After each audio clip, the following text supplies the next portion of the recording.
See, Nahid is all about quality, authenticity and trust. We thrive on these three pillars. Basically बहुत सी दफ़ा हम लोग क्या करते हैं, हम लोग सुनते हैं और उसी वक्त रिएक्ट करते हैं। Do you think टैलेंट की कमी है? टैलेंट की कोई कमी नहीं है पाकिस्तान में। तो मुझे बताएं what were the leadership blunders you did earlier? तो I used to approve even the first initial Facebook post जो सोशल पे पोस्ट जा रही हैं वो भी मैं अप्रूव करता था। What are the mistakes you have seen people doing, young people doing? हम ज़रा स्लो पेस लोग हैं, वो ज़रा फास्ट पेस लोग हैं, बिकॉज इन्फॉर्मेशन का इतना ज़्यादा ओवरलोड है इस वक्त फ्रॉम ऑल साइड्स। माइंड अभी उतना मेच्योर ही नहीं होता कि जितनी उसको इन्फॉर्मेशन मिल जाती है। यहाँ पे तो आपने फुल थ्रॉटल बिजनेस बिल्ड किया है। बिजनेस बिल्ड करते हुए सबसे मेजर लर्निंग क्या रही है?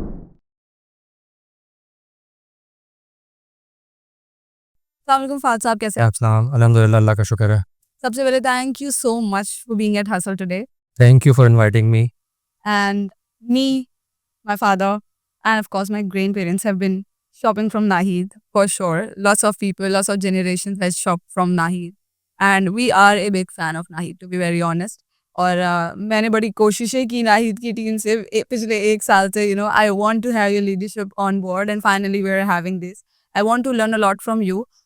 Though I know कि आप Nahid.pk head कर रहे हैं, you're the COO.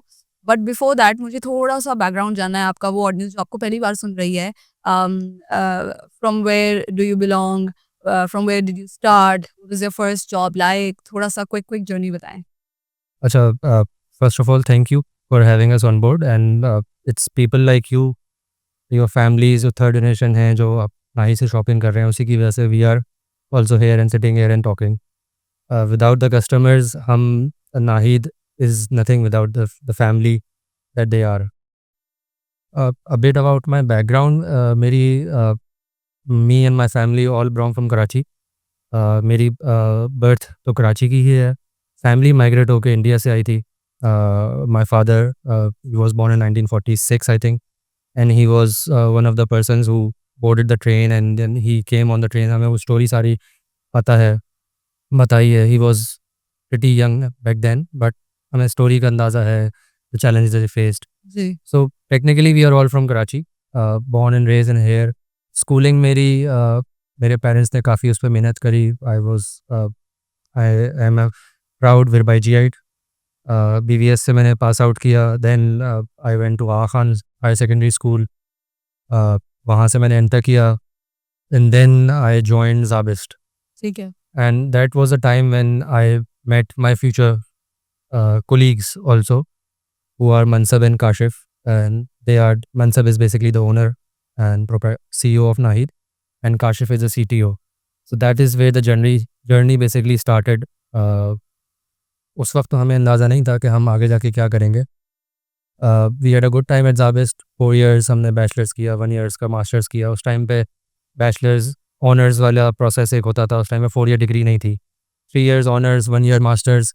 हम कंप्यूटर साइंस में मेजर्स करके Mansab went to his family business, Kashif went to his own tech ventures, and I took a 360 degree turn and I ventured into banking. हाँ। तो मेरी पहली जॉब जो इंटर्नशिप थी that was with a local organisation, जहाँ पे मैंने एज एन इंटर्नी ज्वाइन किया। वहाँ पे मैंने there was a process they used to follow, they did not really एक प्रोसेस फॉलो करते थे जिसमें वो थोड़ा अरसे बाद डिफरेंट इंटर्नीज को कंफर्म करते थे, ठीक है। एज एन जॉब ऑफर करते थे। So I stayed there, I did my time and I finally got the job offer and I spend around 2 years there.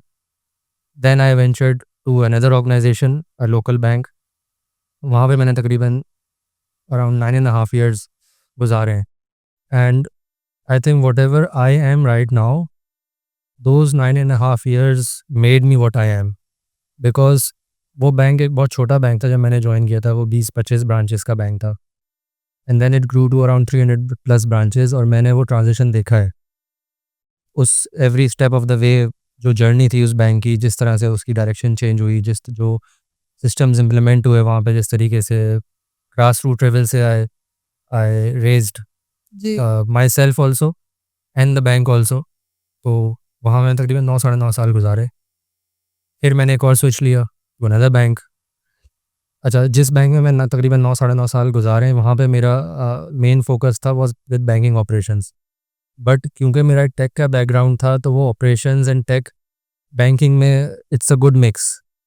तो मैं वहाँ पे कोर बैंकिंग भी इम्प्लीमेंट करता था, कोर बैंकिंग के सॉल्यूशंस इम्प्लीमेंट करे मैंने वहाँ पे। नया कोर बैंकिंग सिस्टम इंस्टॉल हुआ तो I was part of the core team that was implementing that change. जब मैंने फिर ऑर्गेनाइजेशन स्विच करी, वहाँ पे भी coincidentally the same core banking system was being implemented. Okay.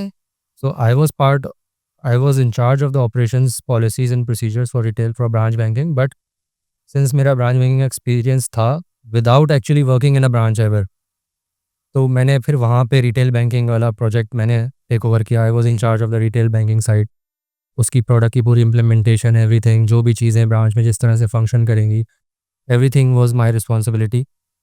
मैंने वो चीज़ इम्प्लीमेंट की, वो लाइव हुआ। Then I switch to a foreign bank अच्छा। For 2 years।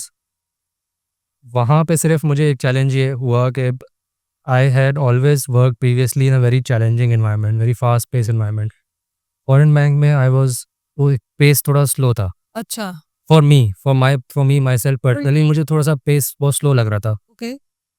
And I kind of felt bored there. मैं बहुत सारी चीज़ें करता हुआ आया हूँ, बट फॉरेन बैंकिंग अच्छी बात ये होती है कि because it's a foreign bank, तो बहुत सारी चीज़ें you don't really need to reinvent things. There is already a structure in Systems place, बने। System in place, so you need to just follow that process. And I was the kind of person who wanted to build things, create things. तो मैं इसलिए मैं वहाँ थोड़ा सा मैं bore हुआ। अच्छा, उस टाइम पे कोविड भी, जिस टाइम पे मैंने स्विच करने का डिसीजन लिया, because I spoke to Mansab and Kashif and they wanted someone on board to basically lead the business and operation side. ठीक है। तो we had a discussion, very candid discussion. They said they wanted me on board and I was also kind of bored. So I took this as a new challenge because ये again मेरे लिए 360 degree change था। Industry अलग है। Industry बिल्कुल different है, हाँ। From banking, hardcore banking to retail, जी। And that too e commerce, जहाँ पे अभी आपके पास उस टाइम पे इतना बूम नहीं आया था। There was only one big player जो कि मार्केट प्लेस था, वही फंक्शन कर रहा था। उसके साथ साथ छोटे छोटे डिफरेंट प्लेयर्स थे, बट वो ई कॉमर्स का बूम नहीं था। एंड उसी टाइम पे कोविड ने भी हिट किया था। एंड तो मैंने जिस टाइम पे ज्वाइन किया Naheed, that was a peak of covid. So that was a life changing decision for myself also, कि मैं एक बहुत secure, safe and secure organisation या इंडस्ट्री को छोड़ के मैं एक ऐसी जगह पर आया जहाँ पे Experiment है। एक्सपेरिमेंट था मेरे लिए, and it was a challenge that I took and अल्हम्दुलिल्लाह I don't regret that decision. हमने मिल के, because it's a team effort, तो हमने मिल के सारी चीज़ें बिल्ड करी। जिस तरह से हमने उस टाइम पे काम किया है, स्टोर वाज अंडर लॉकडाउन, हमारे पास ऑर्डर्स का इन्फ्लक्स सडनली बढ़ा जब स्टोर्स, रिटेल आउटलेट्स लॉकडाउन हुए, ऑर्डर इन्फ्लक्स बढ़ा। We did not have the operations capability at that time because we just launch 2 years back, 1 year back. हाँ। तो हमारा ऑपरेशन सेटअप इतना बड़ा नहीं था टू केटर टू दोज 18 में नीड्स। लॉन्च हुआ था। 18 के एंड में लॉन्च हुआ था। हाँ। 19 was a slow, very slow period, हाँ, स्लोली okay. ग्रेजुअली चल रहा था। 20 में कोविड हिट हुआ एंड वी सॉ स्पाइक, हाँ। A very huge spike. वो स्पाइक ऐसा था कि जहाँ पे हम we could not handle all the orders, so we used to close down the orders after 2-3 hours, कि हम इससे ज़्यादा नहीं डिलीवर कर सकते because we did not have the capacity. हाँ। वो एक चैलेंज था, लॉजिस्टिक्स चैलेंज था। वहाँ पे हमें बहुत से पार्टनर्स ने हमें सपोर्ट किया, लोकल कोरियर पार्टनर ने सपोर्ट किया, लोकल डिलीवरी पार्टनर्स ने, राइड हेलिंग पार्टनर्स ने हमें सपोर्ट किया। उनको हमने सडनली ऑन बोर्ड किया on urgent basis and they supported us. वहाँ से एक जर्नी स्टार्ट हुई है, वहाँ से एक nahi.pk की एक्चुअल जर्नी स्टार्ट हुई है, जहाँ से हमने लोगों को और लोगों का फिर ट्रस्ट बिल्ड होना शुरू हुआ on online. I think overall industry को भी आप देखें तो ऑनलाइन पे जो ट्रस्ट डेवलप होना शुरू हुआ है, that has happened after Covid, unfortunately. Yeah. Fortunately नहीं कहना चाहिए because those were troubling times for everyone. बहुत से businesses they closed of, Yeah, had to shut down. Jobs But also there were so many businesses जो thrive भी किए उस time. जो थ्राइव भी किए। मतलब यही एक इंडस्ट्री का, अब कह लें आप, लाइफ का भी यही एक वो है, कोई पाता है, कोई खोता है। बट ये है, we were at the right place at the right time. It was a vision of Mansab that he knew, and he still says to the day that 2018 launching nahi.pk, he was still 10 years late in his mind. He should have launched in 2008 probably. Okay. Because जब हमारी जो generation है मनसब की, मेरी, हमारे बाद वाली generation तो और फास्ट पेस है, बस हमारी जनरेशन जो है we are still prone to technology. हम देखते हैं, मनसब बाहर भी जाते हैं, देखते हैं, विजिट करते हैं, तो उनको पता होता है कि उस टाइम पे 2018 में ना यहाँ पे बूम आया है. बाहर तो मिडल ईस्ट में देख लें आप फार ईस्ट में देख लें, आप वेस्टर्न कंट्रीज़ में देख लें, ऑनलाइन वॉज बहुत पहले से है. बहुत बहुत आगे है. सो आपने बात की, ऑफ कोर्स हम ऑनलाइन पे बात कर रहे हैं. ये क्वेश्चन जो मैं आपसे पूछ रही हूँ ये मैंने अबरार साहब के लिए भी रखा है. अच्छा. फिर बिकॉज हर दफ़ा हमारे जहनों में ये सवाल आता है जब भी हम नाहिद जाते हैं अबाउट एक्सपेंशन. सही है. Because let's say there are people who want Nahid in their areas or nearby, you know, and maybe some of the cities would be, it would be a privilege for them to have a store like this. So expansion. I think this is the most asked around question. जहाँ भी हम जाते हैं, जिससे भी मिलते हैं, जिस भी फोरम पे हों, this question is there given के नाहिद क्यों नहीं आ रहा. हाँ. I think I know this was a conscious decision. See, Nahid is all about quality, authenticity and trust. We thrive on these three pillars. And जो customer experience हम दे रहे हैं customer को, to give that experience, we thought के अगर हम brick and mortar में expand करेंगे, maybe there would be a possibility that हम वो एक्सपीरियंस ना दे सकें. It is a challenging thing to do, because Naheed का इथॉस हमेशा से रहा है. आपने अभी भी, जब भी आप नाहिद विजिट करेंगी, the senior management is always there. Abrar साहब is always there on the ground. He is still there to this date. Since 1973 he is still there. Yeah. Hats off to him, but he always is there. मैं अभी हमना से बात कर रही थी अबरार साहब के इंटरव्यू स्केड्यूल करने के लिए, तो उन्होंने मुझे 5 बजे का टाइम दिया. तो मैंने कहा हम ना वर्किंग आवर्स में रखें 2 बजे 3 बजे. उन्होंने कहा नहीं, अबरार साहब स्ट्रिक्टली ये टाइम फॉलो करते हैं, उन्हें स्टोर पे होना होता है, उसको हम में से कोई नहीं बदल सकता. तो यही एक रीज़न है कि ये भी एक रीज़न ये है कि वो जो एक्सपीरियंस हम देना चाह रहे थे, वो हम अगर हाइपर लोकल में हम एक्सपैंड करते, हम बहुत शायद हम वो एक्सपीरियंस ना दे पाते. तो बट जैसे अभी मुझे जो क्वेश्चन का ख्याल आया वो जब आप बात कर रहे थे कि मनसब साहब बाहर भी जाते हैं और देखते हैं, यू नो, और बाकी स्टोर्स भी. तो द पॉइंट इज के franchising is a concept, right? Yes, franchising is a people concept. Can handle it well. या तो ये है कि हमें ऑफ कोर्स लोगों को ये भी डर होता है कि इतना अच्छे से हर कोई परफॉर्म नहीं करेगा. तो अगर क्वालिटी कॉम्प्रोमाइज हो जाएगी तो फिर वो फ्यूचर में वाली. So you think sustainable growth ऐसे ही है कि आप अपने उसका हमने एक ऑल्टरनेट सोच लिया ना. देखिए, नाहिद का इथॉस एक ये है कि नाहिद कभी भी कोई चीज़ इसलिए स्टार्ट नहीं करता कि अगर नहीं चली तो हम बंद कर देंगे. अगर हमें कोई चीज़ स्टार्ट करनी है then we will put everything in it. यही चीज़ थी कि we realise, Mansab also realise and his father also realise that I think जो एक्सपेंशन हम चाह रहे हैं लेना, we can deliver it well online. क्योंकि आप उसमें स्केलेबिलिटी का वो चैलेंज नहीं है. कंट्रोल हमारे पास है. We can do it in a very controlled environment. We can give that experience to our customers जो हम देना चाह रहे हैं, जो कस्टमर की डिमांड भी है, ट्रस्ट भी है. और वही चीज़ अगर मुझे पूरे पाकिस्तान में करनी पड़ेगी, उसके लिए रिसोर्सेज चाहिए, उसके लिए मैन पावर चाहिए, उसके लिए बहुत सारी चीज़ें चाहिए. लेकिन वो रिसोर्सेज, वो मैन पावर आपको ऑनलाइन में वेंचर करने के लिए नहीं चाहिए थी. This is a very scalable model online. उसके लिए मैं अगर 2018 में मैंने स्टार्ट किया, 2019 में स्टार्ट किया, तो I had a reach of all the cities in Pakistan from day one. जहाँ जहाँ मैं पब्लिसिटी कर रहा हूँ, मार्केटिंग कर रहा हूँ, आई हैव माई रीच. अल्हम्दुलिल्लाह अभी भी मेरे पास from Gilgit Baltistan to Chaman I have orders from every city. So I think ये जो एक्सपेंशन है, ये ब्रिक एंड मोटर में आने में टाइम लगता. हाँ, yes, they have been opportunities जो आई हैं, लोगों ने पिच किया है, but I guess nothing clicked और nothing really worked for the management, for the owners के हम इस चीज़ में वेंचर करें. अभी जो पहला वेंचर हमने किया in a second brick and mortar store was in Malir cantt. वहाँ एक अच्छी अपॉर्चुनिटी नज़र आई, इट मटीरियलाइज्ड. इससे ऐसा नहीं है कि इससे पहले अपॉर्चुनिटीज़ नहीं आई, अपॉर्चुनिटीज़ आई, इवन एक डिफरेंट सिटी में भी आई थी, but for some reason it did not materialise. And also that's I want to learn because मैंने अभी न्यूज़ भी देख रही थी, 4-5 साल पुरानी न्यूज़ थी, but I reconfirmed it from your team that there was an opportunity where a multinational offered franchising partnership, you know, to Nahi. आई थी, बट अगेन देवर, क्योंकि इसमें बहुत सारे चैलेंजेस होते हैं, I suppose that just did not materialise in a way that we wanted to. Okay. Do you think talent की कमी है? टैलेंट की कोई कमी नहीं है पाकिस्तान में, definitely not. Talent is there और टैलेंट बहुत ज़्यादा है। बस एक जो मैंने पहले बात की, जो रिसोर्सेज आपको रिक्वायर्ड हैं to expand in a brick and mortar state and ensuring that the quality does not compromise, वो एक हमें लगा था कि we can do that better अगर हम ऑनलाइन एक्सपैंड करें। ठीक है, सही है। तो that's why we ventured to this side.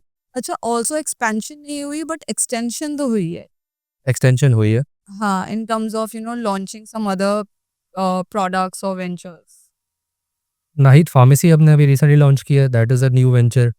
हमने एक लोकल पार्टनर हमारे साथ थे जिन्होंने who they wanted to open different clinics all over Karachi, and we went into an agreement with them that wherever their clinic will open, their facility will open, Nahid will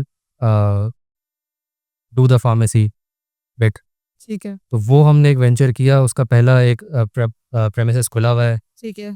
तो that is a good thing. हम जहाँ हम vertically horizontally expand कर रहे हैं different markets में, उस चीज़ को लेकर आ रहे हैं। So what has been like your वैसे ही मेरा आखिरी सवाल था, बट मैं पहले इसलिए पूछी हूँ बिकॉज अभी चेन ऑफ थॉट्स है आपका वैसे ही। What has been like your the biggest learning in building the business, you know? अब तक तो आप वो तो एक नौकरी वाला स्ट्रक्चर था ना, आप उससे पहले जो कर रहे थे, यहाँ पे तो आपने फुल थ्रॉटल बिजनेस बिल्ड किया है। तो बिजनेस बिल्ड करते हुए सबसे मेजर लर्निंग क्या रही है? आई थिंक बिजनेस बिल्ड करते हुए मेजर लर्निंग ये है कि एक तो ट्रस्ट है, you need to trust the people, you need to have the right people at the right place at the right time. Thirdly, you need to give people space. ये सबसे important है। आई think जो leadership का एक अच्छा एक क्या कहते हैं उसे, एक फैक्टर है कि a good leader gives space. अगर आप माइक्रो मैनेजमेंट में जाएंगे तो देन एम्प्लॉई फिर सफोकेट करता है, क्योंकि मैंने खुद देखा है ये होते हुए। ठीक है, मैंने क्योंकि आप जो नौकरी के जब phase मैं से- नौकरी से फेज से आया हूँ, मैं वहाँ से जिस तरह से मैंने काम किया है, हाँ, तो I know how not to do things in a way, क्योंकि वो चीज़ें मुझे भी हर्ट करती थी। तो लीडरशिप इज़ वेरी इंपॉर्टेंट, जहाँ आप लोगों को अथॉरिटी दें to do the things, room दें to be creative, and but at the same time थोड़ा सा आपने उसमें एक गोल्स एंड केपीआईज के अंदर रहते हुए होना चाहिए कि ब्रॉडर लेवल गोल्स आपने सेट कर दिए, केपीआई सेट कर दी, but basically what we need to do is, एक हमें जर्नी या एक हमने रास्ता दिखाना, मंजिल बतानी है लोगों को कि यहाँ पहुँचना है, एंड एक बाउंड्री सेट कर दी कि यार इससे बाहर नहीं निकलना। अब जो रास्ता लेके जाना है, दैट्स देयर कॉल। ठीक है, सही है। वो Targets होंगे, टारगेट्स हों, पर ये आपने हमेशा से तो होगा नहीं। ये हमेशा नहीं होता। दिस इज़ वेरी चैलेंजिंग, ये हमेशा हो नहीं मैं पाता। क्योंकि आप में भी ये वाली स्किल हमेशा से नहीं थी। ये कह रहा कि मैं पीपल को, आप you have to give space to people, you can't micromanage, आपको डेलीगेट करना आना चाहिए, but this leadership quality wasn't there since beginning in you, right? तो मुझे बताएं, what were the leadership blunders you did earlier? I want to talk about mistakes and blunders. I am sure you must have done some. नहीं, mistakes तो बहुत सारी की हैं, decisions बहुत सारे ऐसे हुए हैं डिफरेंट जो मैंने लिए। जहाँ But- से आपने ये लीडरशिप सीखी। आई थिंक डिफरेंट एम्प्लॉयज़ के साथ हमने, जैसे मैंने काम किया, मुझे ये फील हुआ जहाँ मैंने लोगों को ओवर बर्डन किया या मैंने ओवर मॉनिटरिंग की, वहाँ पे मुझे लगा कि प्रोडक्टिविटी बहुत नीचे आ गई है। ठीक। और जब मैंने लोगों को स्पेस दी, लोगों को काम करने का टाइम दिया, वक्त दिया, वहाँ मुझे लगा कि प्रोडक्टिविटी, मुझे नज़र आया कि कामों में प्रोडक्टिविटी बढ़ गई है। सही है। चीज़ें विजुअली देखने में नज़र आ रहा था। अगर मैं लेट्स सपोज मैं डिज़ाइन टीम की बात करूँ, मेरे एंड पे जो है, तो design team initially used to work with me directly. Being the CEO, हमारा बहुत छोटा सा सेटअप था, तो I used to approve even the first initial Facebook post, जो सोशल पे पोस्ट जा रही हैं, वो भी मैं अप्रूव करता था। दैट ये नहीं होना चाहिए, ये नहीं होना चाहिए, ये नहीं होना चाहिए। ठीक है। उसमें हमें लगा कि हम, क्योंकि मुझे ऐसा फ़ील हुआ कि मेरे सोचने का तरीका कुछ और है, because I come from a different generation. लेकिन जो मेरी ऑडियंस है, उसका सोचने का तरीका कुछ और है, उनको कुछ और अपील करता है, और जो मेरे अंडर लोग हैं, वो उसी जनरेशन के हैं। तो I need to trust their judgement, I need to trust what they are doing, how they are doing it.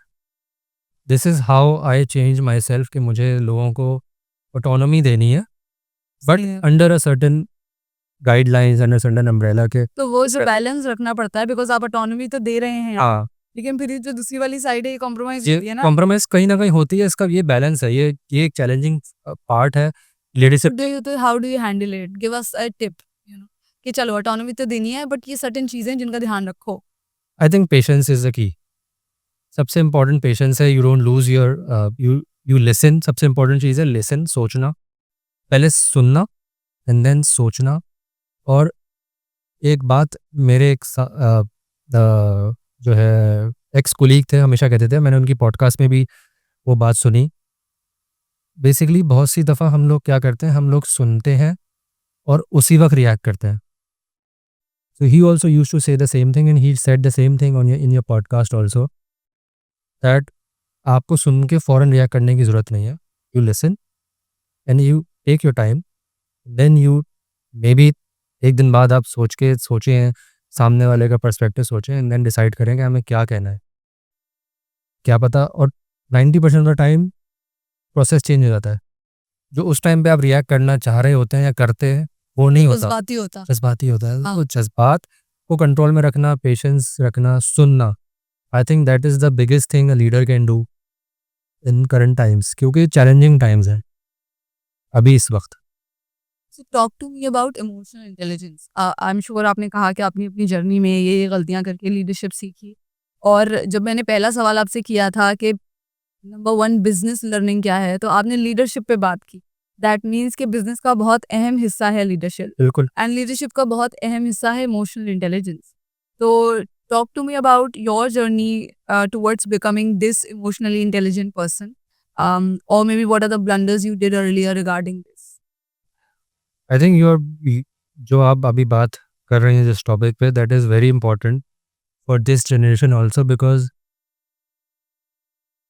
Having control of your emotions and intelligently using them, that is very important.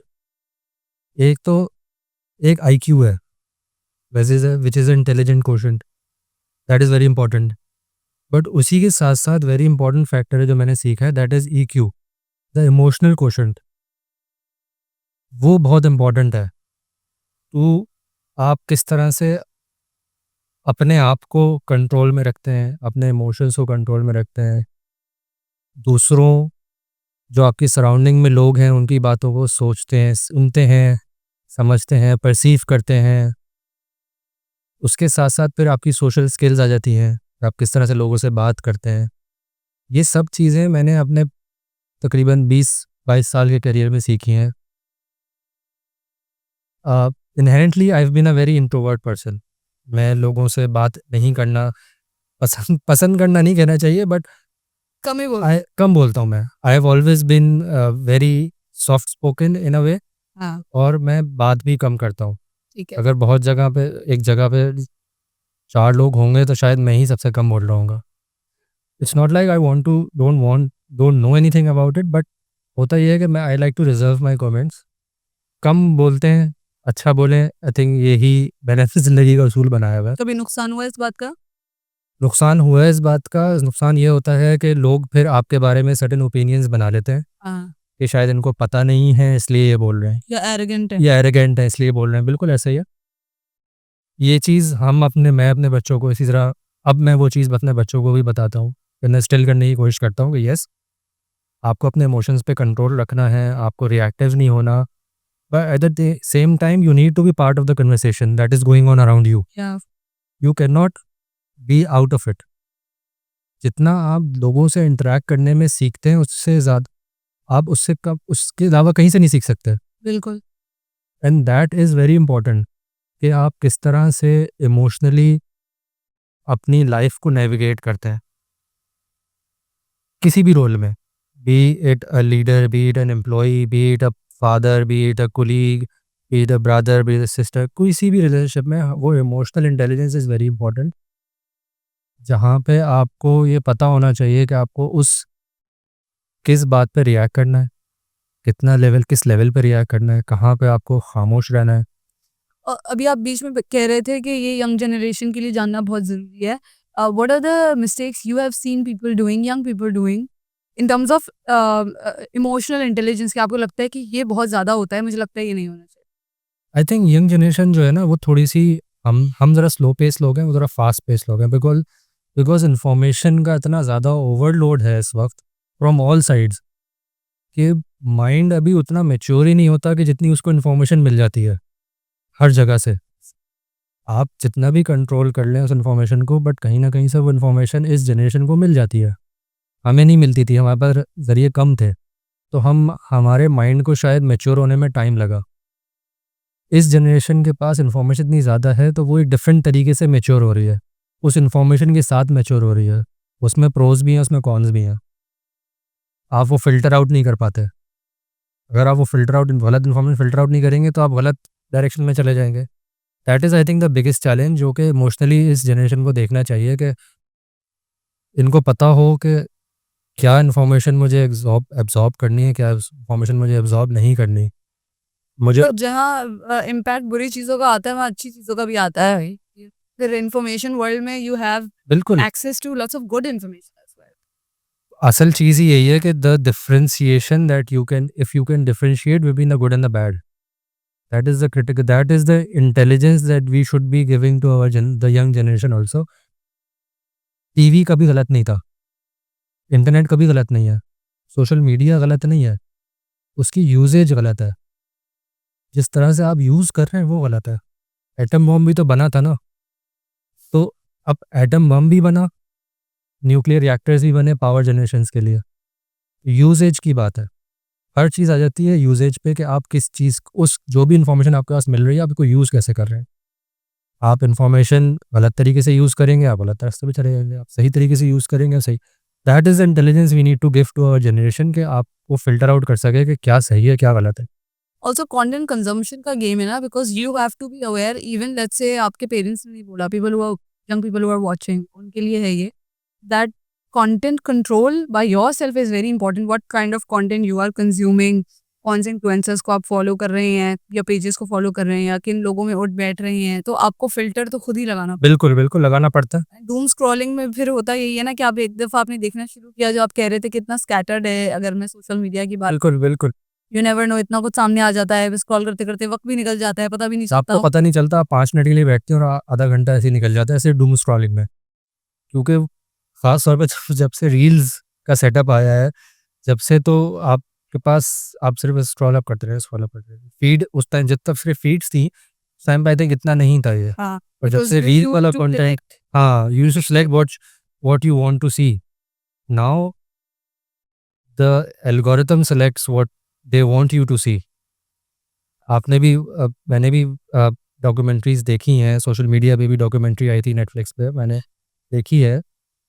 That is how the algorithm works because मेरा भी take का background है, मुझे पता है कि किस तरह से, और हम भी जो करंटली मार्केटिंग कर रहे होते हैं, वो इस तरह से तो कर रहे होते हैं। कस्टमर्स का बिहेवियर देखते हुए हम उनको प्रोडक्ट दिखाते हैं ना, तो यस। वही चीज़ यहाँ पे भी इस कंटेंट में भी इम्प्लीमेंट होती है, वही चीज़ कि जो यूज़र जो देख रहा है, मैं उसको वही उसी तरह का कंटेंट और दिखाता रहता हूँ।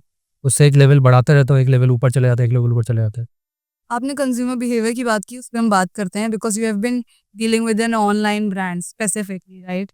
मुझे ये जानना था, व्हाट आर द मेट्रिक्स और केपीआईज़? पहले मैं इस पे बात करूँगी and then of course consumer behaviour पे I want to dive deep into it. What metrics और केपीआईज़ यू प्रायोरिटाइज़ जब आप इवैल्यूएट कर रहे होते हैं डिजिटल इनिशिएटिव्स को या परफॉर्मेंस देख रहे होते हैं? इट कैन बी, अब जैसे मैंने कुछ चीज़ें लिखी हैं, some people prioritise order volume, वो कितना है, या रिपीट कस्टमर्स कितने हैं, या डिलीवरी टाइम पे भी होता है, या सबका ब्लेंड भी होता है। What are the KPIs that you prioritise? देखें, अब मेरे नज़दीक हमारे नज़दीक जो है ना 5 KPIs हैं, 4 से 5 KPIs हैं, Okay. And it has to be a healthy blend. Okay. अगर आप वो KPIs क्या हैं कि मेरे पास ऑर्डर्स होने चाहिए, बिकॉज़ ऑब्वियसली मैं बिज़नेस करने के लिए बैठा हुआ हूँ तो मुझे ऑर्डर्स चाहिए। हाँ. बट उसके साथ-साथ मुझे रिटर्निंग कस्टमर भी चाहिए। मेरी डिलीवरी टाइमलाइन्स इफ़ेक्टिवली एफ़िशिएंट होनी चाहिए, as fast as possible, because जब कस्टमर की साइकी ये होती है कि अगर उसने कुछ ऑर्डर करा है और मैंने ऑर्डर कर दिया तो मुझे बस जल्द से जल्द चाहिए। ये कस्टमर की साइकी है। चाहे वो टाइमलाइन वहाँ पे मैंने 3 से 5 दिन भी लिखा हो, बट अगर मैंने उसको 1 दिन में दे दिया ना, खुश हो जाएगा. दैट विल बी वो कस्टमर लॉक हो जाएगा मेरे साथ कि कहा था ना 3 से 5 दिन था, बट 1 दिन में दे दिया। Delivery timeline matters, what you promise to deliver that is delivered, that matters. Order भी मैटर करते हैं, तो ये सारी चीज़ों का एक हेल्दी मिक्स है। अगर मैं सिर्फ ऑर्डर से फ़ोकस करूँ, मैं फ़ोकस कर सकता हूँ। मैंने एक मार्केटिंग कैंपेन चलाई और मैंने बहुत सारे ऑर्डर्स मैं लेकर आ गया। जी. बट पे- अगर उसमें से वो कस्टमर लाख लोग आए, लाख ऑर्डर आ गए मेरे पास, लेकिन वो लाख में से अगर मेरे पास 1000 भी वापस नहीं आए, तो that is a loss, because मेरी एक्विज़िशन की कॉस्ट बहुत ज़्यादा है।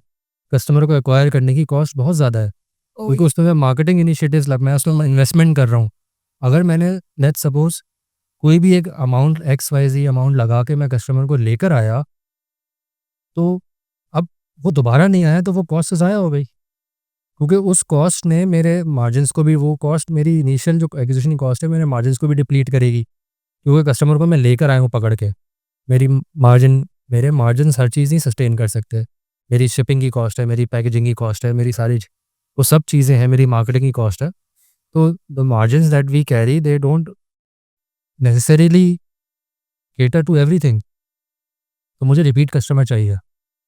तो वो रिपीट कस्टमर कैसे आएगा? जब मैं उसको एक्सपीरियंस दूँगा। एक्सपीरियंस क्या दूँगा? जो प्रोडक्ट उसने ऑर्डर की है मैंने वो एक्यूरेटली डिलीवर कर दी, वो ऑथेंटिक प्रोडक्ट थी, वो मैंने टाइमली डिलीवर कर दी, मेरी पैकेजिंग 100% एक्यूरेट थी, and the most important thing is customer service, after sales customer service. कि अगर उसमें कुछ इशू आया तो मैंने कितनी जल्दी वो प्रॉब्लम रिज़ॉल्व कर दी समझ के। These are the 5 pillars that any online business should work on. तो फिर आप रिपीट कस्टमर का नंबर देखते हैं? देखते हैं, बिल्कुल देखते हैं, वो दैट इज़ वेरी इंपॉर्टेंट। अगर रिपीट कस्टमर मैं नहीं देखूँगा तो एक टर्म है leaky bucket, that is being pushed around everywhere. वो लीकी बकेट यही है कि आप ऊपर से डाले जा रहे हैं, नीचे से पानी निकले जा रहा है, तो जब वो बाल्टी तो खाली हो जा रही है ना, जिस वक़्त वो ऊपर से आना ख़त्म हुआ आपकी बाल्टी में तो कुछ बचेगा ही नहीं, उस बकेट में कुछ भी नहीं होगा। सो And that is very important. also, number of orders is one thing, but what about bucket size? वही बात है, everything has to matter. Bucket size slowly and But gradually वो आ रहे हैं ग्रो करता 2000 है। 4000 वाला ऑर्डर, और वो क्वांटिटी तो है पर ये वाला साइड नहीं है. Everything matters in e-commerce, everything matters, number of orders matter, जो आपका कार्ट साइज़ है वो मैटर्स, कार्ड की डाइवर्सिफिकेशन इवन मैटर्स। किस किस तरह के कि किस प्रोडक्ट? तरह की प्रोडक्ट बाय कर रहा है। अगर मेरे पास एक कस्टमर है जो मुझसे सिर्फ हेल्थ एंड ब्यूटी बाय कर रहा है, then I have the room और आई हैव द पोटेंशियल, और the customer has the potential to buy grocery from me also. वो एक है पोटेंशियल, तो मैं उसको लेट्स सपोज 3000 से मैं उसको 5000 पे लेके जा सकता हूँ। अगर मैं उसको ग्रोसरी बेच वो बाय करना शुरू कर दे मुझसे। अगर वो मुझसे अप्लायंसेस बाय करना शुरू कर दे तो मैं 5000 से उसको एक्सपोनेंशियली इंक्रीज़ करके मैं 25000 पे भी लेके जा सकता हूँ। सो ये मिक्स होना बहुत ज़रूरी है e-commerce omni channel e-commerce platform के लिए। आजकल आपने देखा होगा स्पेशलिटी स्टोर्स बहुत सारे आ गए हैं। फैशन इज़ द बिगेस्ट, वहाँ पे बहुत सारे प्लेयर्स अवेलेबल हैं जो काम कर रहे हैं। Then there is a category जो कि सिर्फ हेल्थ एंड ब्यूटी पे, पर्सनल केयर पे काम कर रहे हैं, ब्यूटी एंड पर्सनल केयर पे काम कर रहे हैं। सही है. ब्यूटी स्टोर्स हैं। नाहिद, हाँ, डोमिनेंटली नाहिद को जाना जाता है कि नाहिद जो है वो ग्रोसरी बेस्ट ग्रोसरी है। कराची में एटलीस्ट जो लोग रहते हैं वो ग्रोसरी अपनी वहाँ से करते हैं। ब्यूटी के लिए माना जाता है, प्रोडक्ट्स. इम्पोर्टेड प्रोडक्ट्स के लिए माना जाता है, यूनिक प्रोडक्ट मिक्स के लिए माना जाता है। वो प्रोडक्ट्स जो लोग, क्योंकि बहुत सा पाकिस्तान की पब्लिक है जो बाहर जाती है, वो जाके देखती है प्रोडक्ट्स, और वो फिर जब पाकिस्तान आती है तो उनको पता होता है कि यार ये चीज़ मुझे नाहिद पे तो मिल ही जाएगी, कहीं और नहीं मिलेगी, नाहिद पे मिल जाएगी। तो यही चीज़ है जिस पे हम बिल्ड करें। तो cart value is important, number of orders important, cart diversification is very important, okay. क्योंकि वही चीज़ मेरे कार्ट वैल्यू को बढ़ाने में सबसे इम्पॉर्टेंट किरदार अदा करेगी। राइट. मुझे बताएं what has been the biggest surprising insight अब तक, because you have been reading insights across तो लास्ट 2 सालों में कोई ट्रेंड चेंज हुआ है, कोई पैटर्न बाइंग बिहेवियर चेंज हुआ है, कोई ऐसी इनसाइट जो आपको बहुत शॉकिंग लगी हो? एक देखें, अभी तक जो हमने अपने 5 सालों में ई-कॉम पे देखा है ना, हमने एक चीज़ ये देखी है, बहुत सी प्रोडक्ट्स ऐसी थीं जो कि स्टोर पे हम कैरी करते थे, but they were slow movers. ठीक है। As soon as we put them online, हाँ, दे बिकेम फास्ट मूवर्स। जैसे? उसमें सर्टेन परफ्यूम के ब्रांड्स थे, उसमें बहुत सारी ऐसी प्रोडक्ट मिक्स था जो कि स्टोर पे सेल आउट नहीं हो रहा था, उस स्पेस से नहीं हो रहा था। But as soon as we put them online, online sale out होना शुरू हो गया। इसका वाइस वर्सा भी होता है। हम प्रोडक्ट्स ऑनलाइन पुश करते रहते हैं, बट हम जब देखते हैं कि स्टोर पे वो सेल आउट हो रही है, ऑनलाइन इतना फास्ट पेस नहीं होता। कि में भी कुछ प्रोडक्ट्स ऐसे हैं जिनको एक्सपीरियंस करना बहुत ज़रूरी है। तो पर इससे मैं जब आपकी बात एक्सपीरियंस से मैं आगे करूँगा कि जब हमने नाहिद स्टार्ट किया था, तो सबसे एक चैलेंज ये था कि, या चैलेंज कह लें या जो अपॉर्चुनिटी थी वो ये थी कि ये जो एक्सपीरियंस हम कस्टमर को देना चाह रहे थे कि जब आप स्टोर पे जाते हैं, you pick a product and you look at it from all sides. आप इंग्रेडिएंट्स देखते हैं, अगर फूड की प्रोडक्ट है इंग्रेडिएंट्स देखते हैं, हम एक्सपायरी देखते हैं। अगर नॉन फूड है तो आप बहुत सारी उसके फीचर्स देख रहे होते हैं, होम अप्लाइंसेस हैं तो उसमें आप फीचर्स देखते हैं प्रोडक्ट्स की, क्या-क्या चीज़ें हैं, क्या कैपेसिटी है इसकी, किस तरह का कौन-कौन सी इसका सप्लाई एक्सेसरीज़ आ रही है। To give that experience online, it was very important कि हम अपनी प्रोडक्ट की photography should be top notch. अच्छा, जिस टाइम में हमने स्टार्ट किया था, unfortunately there was no entity available to give this facility, ठीक है। क्योंकि ब्रांड्स उतना फोकस नहीं करते। आपने देखा होगा यहाँ पे एमएनसीज़ हैं, हाँ, जहाँ एमएनसीज़ वाला सेटअप है वहाँ पे तो आपके पास प्रोडक्ट के पैक शॉट्स, प्रोडक्ट के इमेजेस मिल जाते हैं अच्छे, गुड क्वालिटी। बट बहुत सी चीज़ें हैं जो कि डिस्ट्रीब्यूटर्स लेकर आ रहे हैं, उस तरह का सेटअप नहीं है। तो they just bring the product, but उनकी फ़ोटोग्राफ़ी फ़ोटोशॉट्स तो नहीं है। हाँ, फ्रॉम डे वन, ब्रांड्स की हाँ, हाँ, from day one we made this process कि हम जो प्रोडक्ट ऑनलाइन जाएगी, we will do the photography ourselves. ठीक है। Whatever products you see online, वो एक पूरे इंडक्शन प्रोसेस से गुजरती हैं, और उसकी बेसिक आइडिया यही था कि कस्टमर को ऐसा लगे कि वो स्टोर पे खड़ा हुआ है, ठीक कि है। वो क्लियर, नो नॉनसेंस वाले पैक शॉट्स हों विद वाइट बैकग्राउंड, एक स्टैंडर्ड फॉलो किया जिसमें फ्रंट भी हो, साइड भी हो, बैक भी हो। जहाँ इंग्रेडिएंट्स हैं, वो इंग्रेडिएंट्स के हमने कट आउट करके अलग से इमेजेस लगाए ताकि लोग इंग्रेडिएंट्स को देख सकें। आपने अपना पूरा स्टूडियो बिल्ड किया है? पूरा स्टूडियो बिल्ड किया। हाँ, पहले तो एक अ, छोटे से एक कमरे में होता था जिस टाइम पे हमने स्टार्ट किया है। It was a very small space हाँ, अभी जो ये रिसेंटली आई विजिटेड ये and there is this whole kitchen setup and the room setup also. के पर वॉल चेंज की, रूम का सेटअप आ गया, किचन का सेटअप वो करने का मकसद ही ये था कि हम कस्टमर को कैसे पता चलेगा वो क्या खरीद रहा है। फिज़िकली वो आता है, वो देख लेता है प्रोडक्ट को, ऑनलाइन वो देख नहीं सकता। वो दिखाना बहुत ज़रूरी था। जब हमने काम स्टार्ट किया उसके आई थिंक 2-3 साल बाद फिर लोकल एक एंटिटी ने डेवलप करना शुरू किया कि उन्होंने फिर ये फीचर लोगों को देना शुरू किया। Now there is a separate entity, एक का तो मुझे पता है जो ये काम करते हैं, कि जिसके पास जो भी ब्रांड अगर आ रहा है वो अपने प्रोडक्ट लेके जाए, उनके पास वो फ़ोटोग्राफ़ी करके अच्छे से उनको इमेजेस दे देंगे। मैं यही कह दे रही हूँ बिल्ड कि अ तो डेटाबेस। आप लोग के पास ये तो बहुत कॉस्टली नहीं है, क्योंकि आपने देखें स्टूडियो भी बिल्ड किया, फोटोग्राफी के लिए भी कैमरास में इन्वेस्ट किया होगा, डिज़ाइन टीम पे इन्वेस्ट किया है, एडिटिंग टीम पे इन्वेस्ट किया है, तो ये अच्छी खासी इन्वेस्टमेंट ये है। इन्वेस्टमेंट इसीलिए है कि जो मैंने आपसे शुरू में सबसे बात की थी, नाहिद कभी भी कोई काम ऐसा स्टार्ट नहीं करता, नहीं, तो इसे जो ये बल्क करना पड़ आउटपुट जाता। हो सकता था, नहीं? कोई नहीं था, there agency. Was no one there. Agencies देखें, एजेंसीज़ ये काम नहीं कर रही थी। Agencies were doing very different thing. वो ये ई-कॉमर्स का काम बहुत कम लोग कर रहे थे, कोई भी नहीं कर रहा था उस टाइम पे।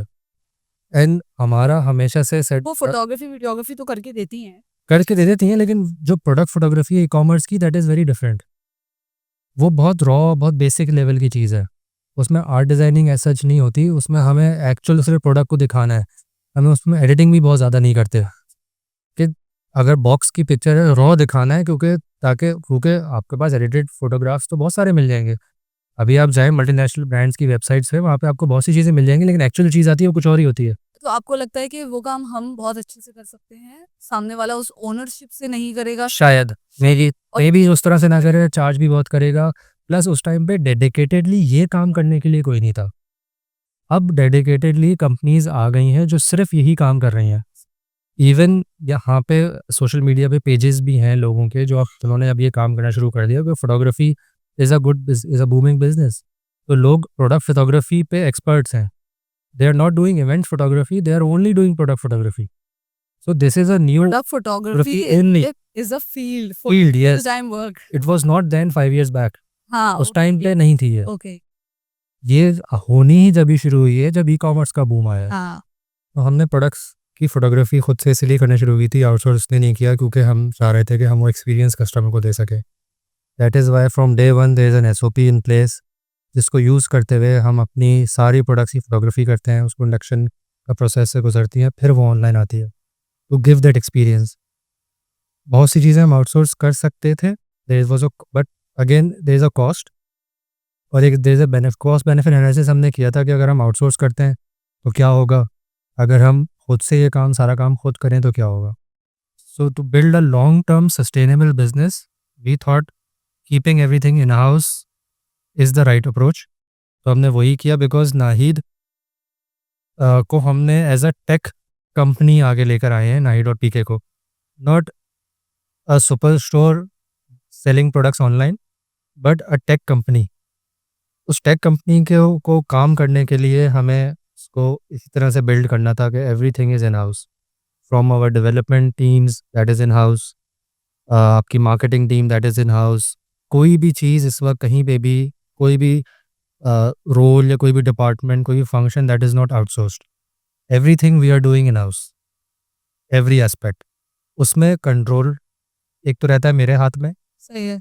timelines I can control because I can push my teams to work harder and on a stringent timelines हमारा रिएक्शन टाइम बहुत फास्ट हो जाता है ठीक है। टू कीप जब हम सब कुछ इन हाउस करते हैं तो। वरना अगर मैं किसी और के पास जाता हूँ, लेट्स सपोज फॉर एग्जांपल मैं किसी एजेंसी के पास जाता हूँ, they have different accounts, they have different priorities, तो उस टाइम पे शायद वो मेरे टाइमलाइंस पे रिएक्ट ना कर सकें जिस टाइम पे मैं चाहता हूँ। सो इसलिए हमने हर चीज़ इन हाउस बिल्ड की है, from product photography to the smallest thing to the. और अभी बीच में आप इम्पोर्ट के बारे में बात कर रहे थे because of course imported products is like the USP for नाही that we can surely say. लेकिन उस सारे केस में अभी मैंने एक क्वेश्चन भी लिखा था because you know there are macro risk as well, currency stability है एंड देन इम्पोर्ट बैन्स हैं and then also there are political shocks as well, you know. So how do you handle that? What has been like the biggest challenge when it comes to macro risk? Pakistan is a very tough place to work, to do business in general.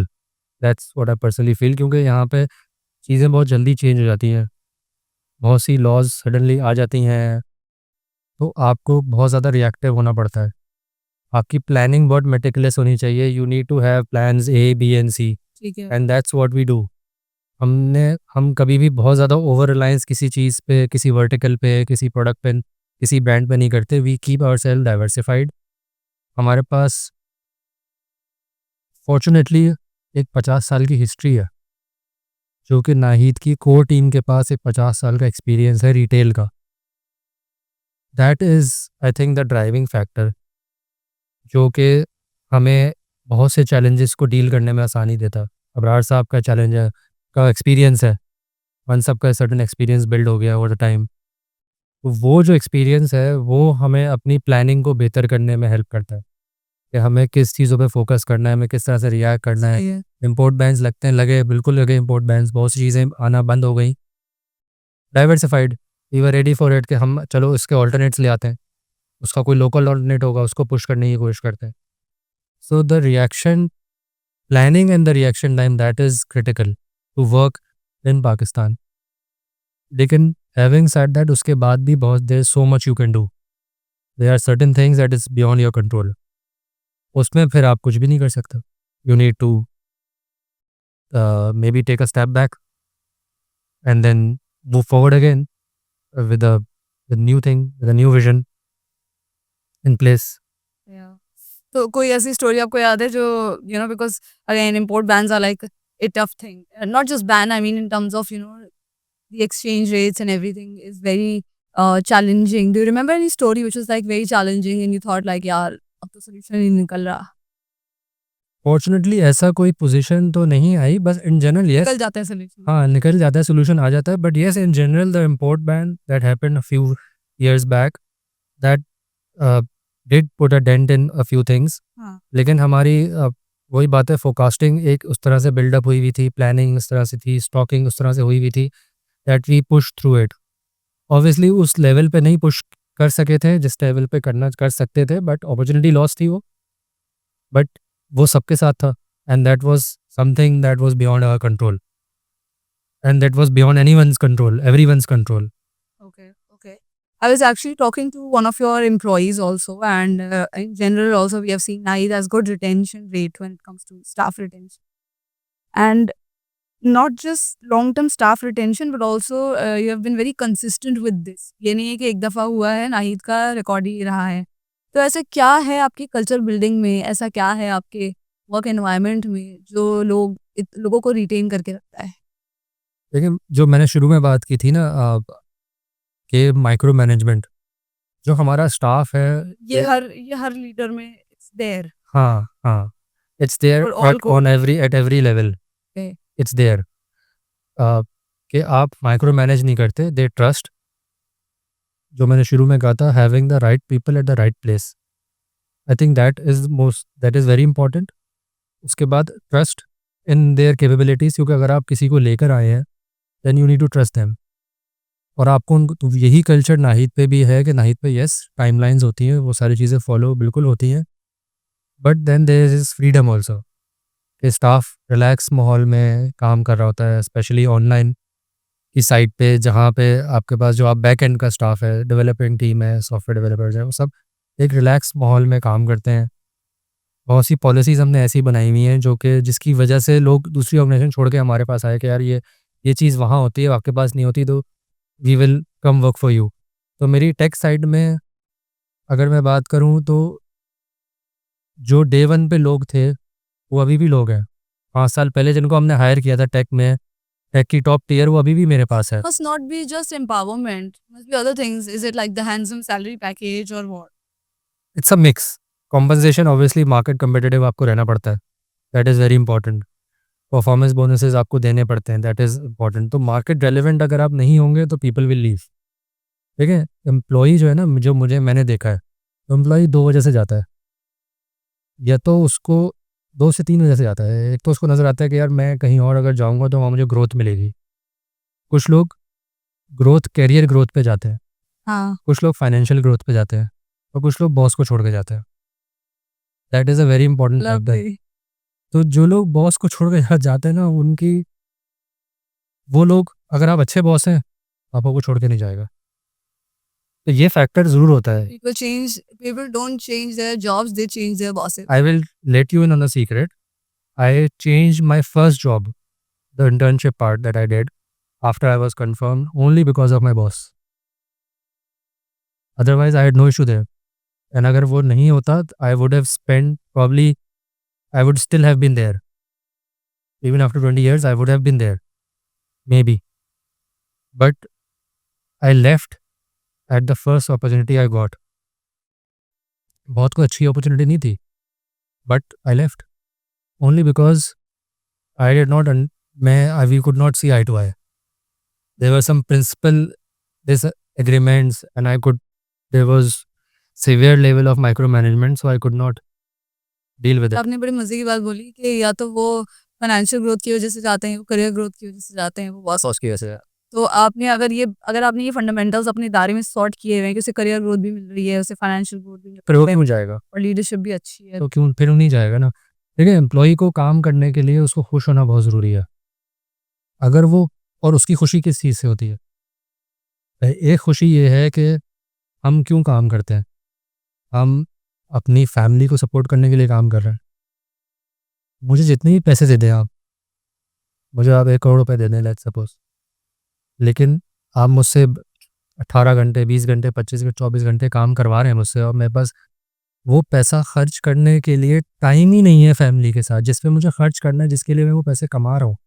इससे पैसे का क्या फ़ायदा? वही चला जाएगा। वो highest level पे भी चला जाएगा कि अगर उसको लगता है कि यार मैं जो पैसा मैं किसके लिए कमा रहा हूँ? फैमिली के लिए कमा रहा हूँ, उन्हीं के बेटरमेंट के लिए कमा रहा हूँ। अपने लिए मैं अगर अपनी बात करूँ तो मैं अपने लिए कितना खर्च कर लूँगा अपने ऊपर। जब मेरी फैमिली हो गई तो अब मेरी तो प्रायोरिटी चेंज हो गई। मेरी प्रायोरिटी मेरी फैमिली है, मेरे बच्चे हैं, मुझे उनको पढ़ाना है, मुझे उनको खड़ा करना है। तो दैट इज़ माय प्रायोरिटी। तो जहाँ वो प्रायोरिटी हर्ट होगी, I will leave, any employee will leave. तो वो बैलेंस बहुत ज़रूरी है। वर्क लाइफ बैलेंस मेंटेन करना बहुत ज़रूरी है, प्रोफेशनली भी as an organisation and personally भी as an employee also. Employee को अपना वर्क लाइफ बैलेंस मेंटेन करना चाहिए। बहुत सी ऑर्गेनाइजेशन होती हैं वो ये नहीं करवा पाती। हैंडसम पैकेज दे रही हैं, सब कुछ दे रही हैं, बट वो पैसा खर्च कहाँ करूँगा मैं? पैसा मैं अपने साथ तो लेके नहीं जा सकता। Yeah, right. And also, there's another thing where आपने एक बात बोली कि आप फाइनेंशियल ग्रोथ भी दे रहे हैं, आप बॉस भी अच्छे हैं, बट ऑल्सो करियर ग्रोथ भी होती है। अगर उसे लगेगा कि उसे मीनिंगफुल काम नहीं मिल रहा है, या उसे लगेगा कि यार मेरी ग्रोथ रुक गई है, या मैं बोर हो रहा हूँ, या चैलेंजिंग काम नहीं मिल रहा, चला जाए। हाँ, and specially this happens with ambitious people. Very much happens with ambitious people. मेरे पास से जो लोग गए हैं ना, जितना मुझे पता है, they most of them went because of financial growth. कुछ जगहों पे क्योंकि देखें, we have just started and we are building a platform from grounds up. हम हर चीज़ स्क्रैच से बना रहे हैं अपने प्लेटफॉर्म में। तो there is a lot of potential, there is a lot of things that needs to be done. हम पोटेंशियल देखते हैं, हम बाहर के कंपटीटर्स, बाहर के लोगों को देखते हैं, हम फार ईस्ट में देख रहे होते हैं, मिडल ईस्ट में देख रहे होते हैं, हम वेस्टर्न कंट्रीज़ के जाइंट्स को देख रहे होते हैं कि वो लोग क्या ऑफ़र कर रहे हैं। उसके मुकाबले में हमारा प्लेटफॉर्म अभी थोड़ा पीछे है। तो there is a lot of potential, there is a lot of things that that's why that lots needs of to be done. Talented people, I mean हमारा कितना टैलेंट बाहर जा रहा है। इसी हाँ, बाहर जा रहा है बिकॉज़ उसको बाहर जाना नहीं चाहिए। अगर उनको यहाँ अपॉर्चुनिटीज़ मिलती है, they should ideally is stay. Fine and हाँ, या उन्हें अट्रैक्टिव लग रही है बाहर की हाँ, opportunities। बिल्कुल, बिल्कुल। My last question would be, lots of businesses and especially young businesses chase hyper growth, और आपकी हमेशा sustainable growth रही है, whether it comes to expansion or even extension, दोनों cases में आप बहुत sustainable रहे हैं और बहुत ही controlled, quality work देने के लिए वो controls भी थे। तो जो young entrepreneurs हैं, उनको आप क्या advice देना चाहेंगे, because lots of people want expansion like very fast, right? और उस चक्कर में सस्टेनेबिलिटी कहीं न कहीं कॉम्प्रोमाइज़ हो जाती है। What has been your mantra for this and what advice you'd like to share? I think अगर मैं सिर्फ ई-कॉमर्स की बात करूँ ना, क्योंकि वही इस वक्त सबसे ज़्यादा बूमिंग इस वक्त है और ज़्यादातर लोग, जो नई जनरेशन आ रही है, वो ई-कॉम में एंटर वेंचर होने की कोशिश कर रही है नए आइडियाज़ के साथ। I think it has to be a mix ठीक है। And the pie that currently Pakistan has is very big. There is a lot of room, there is a lot of potential. बहुत अनटैप्ड, अंडर सर्व्ड मार्केट है अभी पाकिस्तान की e-commerce के हिसाब से। बहुत इनिशियल स्टेज पर है। तो मुझे नहीं लगता किसी को भी बहुत जल्दी हाइपर ग्रोथ पे जाना चाहिए। हमने भी अपना mantra यही रखा था कि we wanted to build a strong base. I think the ideal thing to do और the best thing to do is to have a strong base, a strong platform. अगर आपका बेस स्ट्रॉन्ग होगा, अगर आपके फंडामेंटल्स करेक्ट होंगे, अगर आपका platform strong होगा, then you can scale up at your own convenience. आपको जब लगे आप स्केल अप कर सकते हैं। हमने भी जो अपना स्केलिंग की है, हमारा मेन फोकस जो था इनिशियली 3 से 4 साल was building operations, was building the right facilities, having the right people, having the right processes, having the right SOPs available for the people, ताकि एक स्ट्रॉन्ग बेस हो मेरे पास। जब आपके फंडामेंटल्स सही होंगे ना, बिज़नेस खुद ब खुद आता है, ग्रोथ खुद ब खुद आती है। आपको उसके पीछे भागना नहीं पड़ता। ऐसा नहीं है कि हम नहीं भागते, हम भी भागते हैं, बट एक बैलेंस रखना ज़रूरी है। एक वो होता है ना कि अगर जैसे गुब्बारे की एग्ज़ाम्पल है, अगर उसको बहुत जल्दी बहुत ज़्यादा फुलाएँगे फट जाता है। यही एग्ज़ाम्पल है वेरी आपके। Good example. तो वो हर चीज़ की एक लिमिट है ना। बहुत से वेंचर्स यहाँ पे आते हैं, वो they came, they left due to different reasons. मैं किसी की भी स्ट्रैटेजी को गलत नहीं कहूँगा। हर ब्रांड की अपनी स्ट्रैटेजी होती है, but for us and for my advice would be to build a scalable, stable model instead of going towards बहुत ज़्यादा, बहुत जल्द टाइम में। Slowly and gradually you build a strong base. That is very important. Wonderful. I think there's a lot one can learn from you and the way Nahid has been built up by you and other team members. I'm going to interview Abrar Saab very soon, and I'm sure I'll have a different conversation with him about his journey also. But thank you so much for being with us today. And tell me, is there any piece of advice that you want to share before leaving the podcast to the viewers? First of all, thank you very much for having me on board. It was a wonderful session. जहाँ तक अबरार साहब की बात है, जब आपका उनसे session होगा, you will learn a lot from him. It will be a very enlightening session, I'm sure. हमने भी उनसे सीखा है और हम सीख रहे हैं, because there is no alternate for experience, and the knowledge that you get from experience, that is invaluable. जो बाकी लोगों की एग्जाम्पल, बाकी लोगों के लिए एडवाइस है मेरे पास जनरल पब्लिक के लिए, that is be a better human being. If you can be a better human being in general, everything will work out. If you are not a good human being, nothing will work out. Eventually कहीं ना कहीं आप जाके you will falter. So to be a better human being, better person for your self, for every one, that is very important. बाकी सब आ जाता है, बाकी सब खुद ब खुद ज़िंदगी में आ जाता है. इंसान अच्छा होना चाहिए, बस ऐसा ही है. अगर आप इंसान अच्छे होंगे, everything will fall in place eventually. Challenges किसको नहीं आते? सबको चैलेंजेस आते हैं. चैलेंजेस का पार्ट ही, इसका नाम ही ज़िंदगी है ना. Nothing is easy ride. Challenges आएंगे. अगर आप अच्छे इंसान होंगे, आप उनको ओवरकम कर सकते हैं ईजिली. अगर आप अच्छे इंसान नहीं होंगे, आप शॉर्टकट्स लेंगे. शॉर्टकट्स आपको शॉर्ट टर्म तो फ़ायदा दे देंगे, बट लॉन्ग टर्म में आपको नुकसान पहुँचाएंगे. There are no shortcuts to success. Wonderful. Thank you so much, sir. Thank you.